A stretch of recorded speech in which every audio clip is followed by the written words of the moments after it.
Also, totally forgot to say this, but everything talked about in this video really applies well to writing articles or, you know, short form.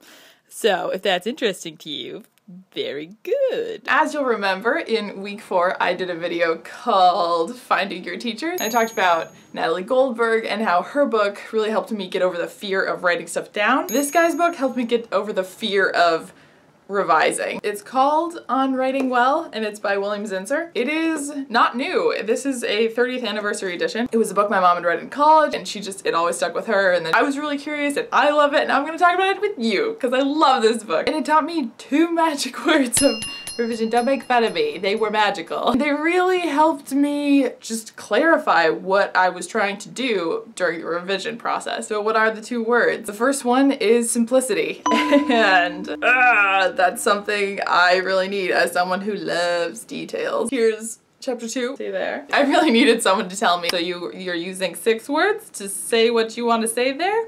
Use 3. You don't need that adjective, you don't need that extra qualifier. What's awesome about this chapter, he does something really vulnerable of any writer, and he shows what the first draft of his chapter for this chapter looks like. He goes through and he shows all the markings, and this is a guy who really believes good writing is revising, lots of revising, because you're thinking, you're like flowing. The first draft is just gonna have more words than you're gonna need later, so you can just take them out. And he walks you through how he does that. Then the other word, which really I think blew my mind, is this one.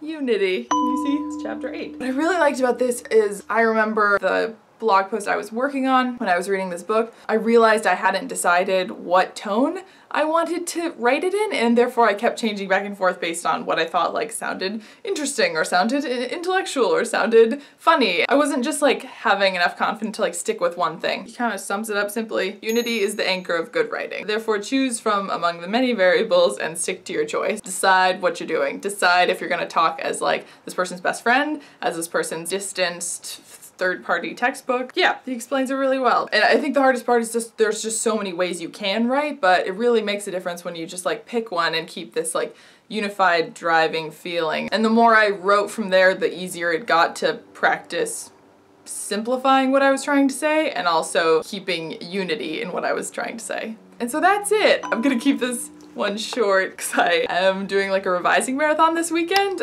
for my script. There's a contest called Nicholl Fellowship. Nicholl Fellowship. I always forget if it has an S at the end. I think it's singular. It's this really cool script contest. Mostly I like it just because it's like a deadline and it's fun and script frenzy is gone. I just did this last year and like hauled my butt to write a lot in April, and having a deadline made a difference in helping me get a lot done. So if you guys want to do that, feel free to join me. I'll link below. But I'm working on Blister, the high school coming of age script. To give you an idea, I have 120 pages of the script that I think I can cut down to 90.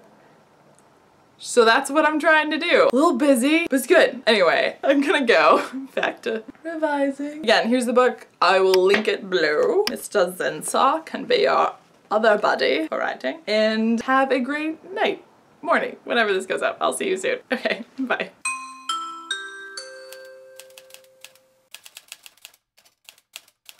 That was embarrassing. My battery died, so now the lighting's weird.